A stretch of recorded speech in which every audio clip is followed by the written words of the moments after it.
मौलाना तारिक जमील की जिंदगी की कहानी। मौलाना तारिक जमील किस तरह मेडिकल की तालीम छोड़कर इस्लाम की जानिब आए, आइए उनकी जिंदगी की इंतहाई दिलचस्प पहलुओं पर नजर डालते हैं। मौलाना तारिक जमील एक ऐसी शख्सियत हैं जिन्होंने हमेशा मोहब्बत की बात की, हमेशा मुसलमानों के इत्तेहाद की बात की और फिरकावारियत से बचने की तलकीन की। आप पंजाब के जिला खानेवाल के इलाके मियाँ चनो में 1 अक्टूबर 1953 में पैदा हुए। आप किसी आलिम के बेटे नहीं, बल्कि आपका ताल्लुक एक जमींदार घराने से है। आप राजपूत फैमिली से ताल्लुक रखते हैं। मौलाना तारिक जमील के वालिद मोहतरम का ख्वाब था कि आप मेडिकल की तालीम हासिल करने के बाद डॉक्टर बनी। लिहाजा मौलाना साहब ने इब्तिदाई तालीम मुकम्मल करने के बाद लाहौर के किंग एडवर्ड मेडिकल कॉलेज में MBBS में एडमिशन लिया। सबसे दिलचस्प बात यह है कि आप इस उम्र में एक अच्छे सिंगर भी थे। आपकी आवाज की खूबसूरती की बिना पर आपको कई महफिलों में भी बुलाया जाता था, लेकिन अल्लाह जिसे अपने मकसद के लिए चुन ले तो उसे कोई नहीं रोक सकता। दौरान तालीम हॉस्टल लाइफ में आपकी दोस्ती एक ऐसे इंसान से हुई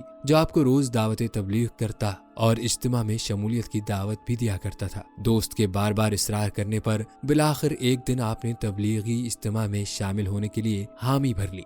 यही वो वक्त था जब मौलाना की जिंदगी यकसर तब्दील होने जा रही थी। तभी आपके जहन में सवाल आया कि अगर मैं इसी वक्त मर जाऊं तो क्या जन्नत में डाला जाऊंगा या जहन्नम में। बस यही वो सवाल था जिसकी बिना पर आप 3 दिन के इज्तिमा की बजाय 4 महीने दावत तबलीग में निकल पड़े। इतना लंबा अरसा तबलीग में रहने के बाद आपने फैसला किया कि दुनियावी तालीम की बजाय अब मेहनत दीनी तालीम पर की जाए। लिहाजा आपने मेडिकल की तालीम छोड़ दी और दीन हक दीन इस्लाम की तालीम की तरफ निकल पड़ी। दीन की तालीम के लिए आपने रायवंड के नामवर मदरसे जामिया अरबिया में दाखिला लिया, जहां आपने कुरान, हदीस, शरीयत, फिक्र और मंतक जैसे मजीद मौज़ूआत पर इल्म हासिल किया। मौलाना साहब का दिलकश अंदाज़ गुफ्तगू लोगों के दिलों में घर करता गया। यही वजह थी कि वो बहुत ही जल्द लोगों की नजरों में आना शुरू हो गए और आम लोगों से अलग होते गए। आपने तबलीगी जमातों के साथ दुनिया भर में दावत तबलीग की गरज से सफर किया और इस्लाम का पैगाम दुनिया तक पहुंचाने में अपना किरदार अदा करने की भरपूर कोशिश की। एक सर्वे के हिसाब से आपके लेक्चर डॉक्टर जाकिर नायक के बाद दुनिया में दूसरे नंबर पर सबसे ज्यादा सुने जाते हैं। इस हिसाब से ये कहना भी गलत न होगा कि आप उम्मत मुस्लिमा के मशहूर तरीन स्कॉलर्स में दूसरे नंबर पर हैं। मौलाना तारिक जमील की वजह शोहरत यह है कि आपने कभी भी फिरक़ावारियत को हवा नहीं दी, हमेशा उम्मत को जोड़ने की बात की और हमेशा फिरक़ावारियत के खिलाफ रहे। अल्लाह ताला ने आपको ऐसा दिलकश अंदाज़ी गुफ्तगू अता किया है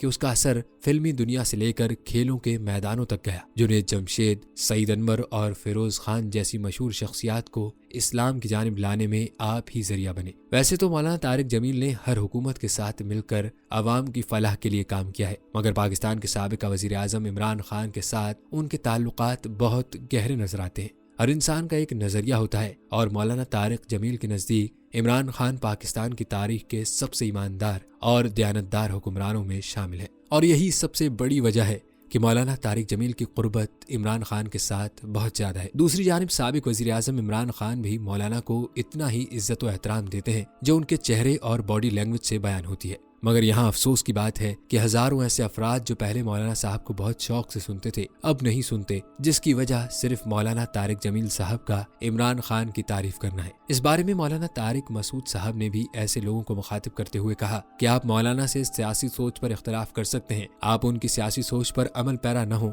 ये आपका हक है, मगर आप मौलाना की इस्लामी तालीमात ही सुनना छोड़ दें, ये सरासर गलत होगा। तमाम ऐसे लोगों से गुजारिश है कि आप अपनी सोच बदलिए जो मौलाना तारिक जमील को उनकी सियासी सोच की वजह से सुनना छोड़ चुके हैं। आप सियासी तौर पर उनसे मुत्तफिक न हो, मगर दीन तो हमारा एक ही है, एक अल्लाह और एक रसूल है। लिहाजा सियासी इख्तलाफात बेशक रखिए, मगर दीन के मामले पर मौलाना के साथ रहिए। अल्लाह हम सबको हिदायत की जानिब रहनुमाई फरमाए, आमीन।